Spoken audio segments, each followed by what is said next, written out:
Good to see you again, Isabella. Obviously, I'm Aaron Lukey, Director of Legal Practice with the Queensland Indigenous Family Violence Legal Service.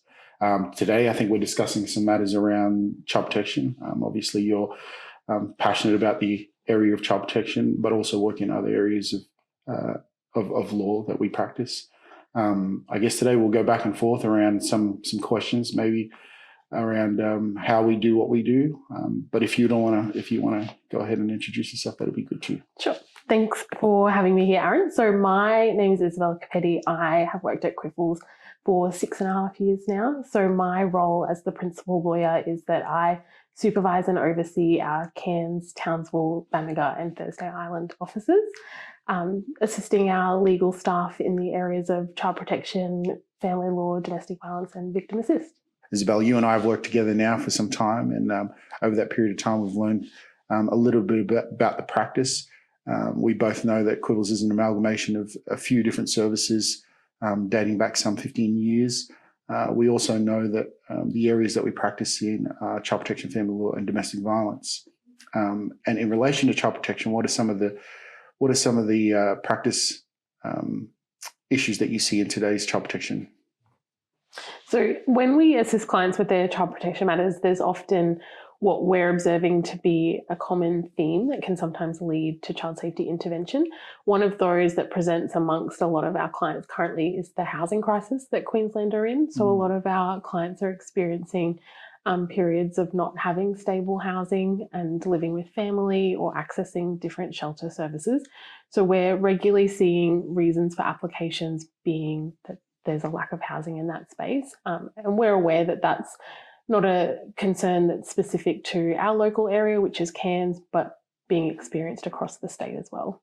And I'm thinking, what is the model or the structure of the model of service that you provide or that we provide to community as it stands today? I think something that Quiffles do is we identify that when a client presents to our service, more often than not, they'll present with what we would call a legal need and then a non-legal need. So our lawyers are able to meet the legal needs of the clients. They can provide them with legal advice around their child protection matter or their domestic violence matter and represent them in court if they have that. But then we also have been able to see that they may need assistance around a housing application or a referral to a service that can assist them with a parenting program. And what we've been able to identify and complete in that is the development of a case management stream. Yeah.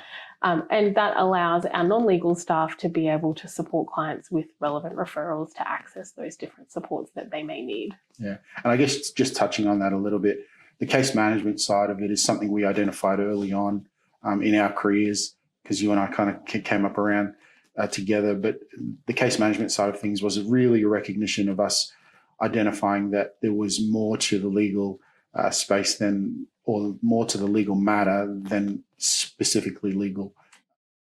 Going back to the court process and court procedures and legal practice that you provide or legal advice that you provide, are you able to talk us through some of the areas or stages of child protection that you provide access to? Sure.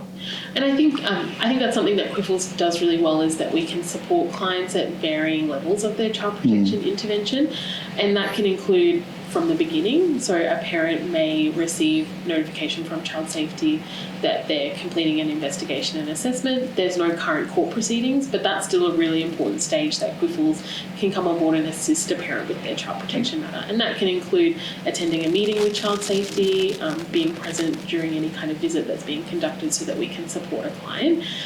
So that's a really important stage. We can also then, should the matter progress to going through the court process, we can be involved in that.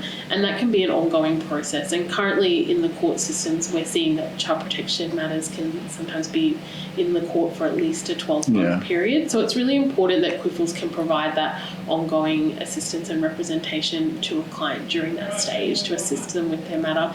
And throughout that time, although the court process can be quite lengthy, lengthy, we're still able to support clients with referrals, make sure that they're still engaged with services that can assist them to achieve their case plan goals and actions. So the court process is a really important time to access legal representation to assist you with your child protection matter. But then once court finishes as well, that's also a really important process, particularly if you're working with child safety around reunification, you're needing to increase your contact. That's a stage that QIFLs can assist with as well. And we're able to come on board and meet with child safety to attend care team meetings or case plan meetings so that we can assist a parent in progressing that reunification plan and working with them through that process. That time as well is also where referrals to services can be important, and we're able to assist at that level as well. I think too, just listening to sort of that process, it's clear that stakeholders play a large role.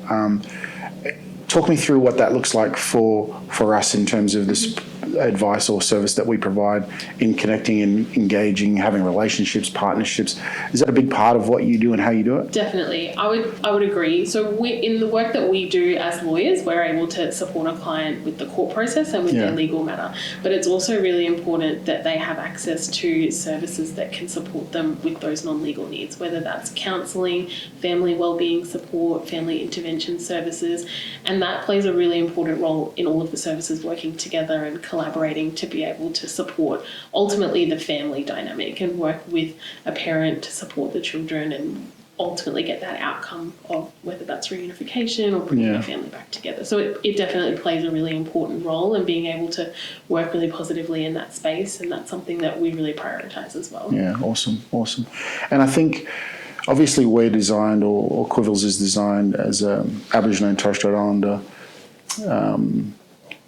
culturally controlled organisation, and I think that is one of the, I guess, the focal points of our service, in that the way that we provide our service is from that viewpoint or lens. What, if any, impact does the cultural component that we provide have on the clients? In our team at QIFLs, we have a family advocacy support officer, which is an identified role, and they work really closely with our legal staff in all of our client interactions. And that's to make sure that our clients are receiving a service that we consider as culturally appropriate. So that's one really important part of delivering that service. Another aspect within the child protection system as well is making sure that when we're working with clients with child safety, that there's considerations by child safety and even by the court as well, that they're culturally appropriate decisions that are being made. So that can be making sure that at case plan meetings that the children and our client have access to be able to be on country, to go to community events that are really important, family and cultural events that are important to them as well. I agree. And I think, as I said earlier, I think it's a big focal point of, and a bit of a strategy of how we do our business and how we provide legal advice. I do know it at the executive level, it is something that we lean on quite a bit to understand, one, the cultural component, and two, what's the best way to deliver services under those circumstances in those communities. And it is something that we hang our hat on, and something that we understand to be a real traction piece to moving forward in the advice that we provide. So I appreciate that, what that looks like on the ground. Switching gears a little bit, I think moving back to child protection, I think obviously the work that we do is super important. Mm-hmm. The work that you do on the ground, how we structure it, now that we have the family advocates. What success, if any, have you seen in the manner in which we provide legal services to our clients? I think something that we see, it can be at different levels. So as I mentioned before, QIFLs are able to support a client at a really early stage in their child protection matter. And often we see that there can be emergent applications that are filed that can be for a 3-day order or a 28-day order. And they're really important at that point to seek legal representation. And some successes that we see in that space is that we're able to contest those early applications and get the children returned home to the care of their parent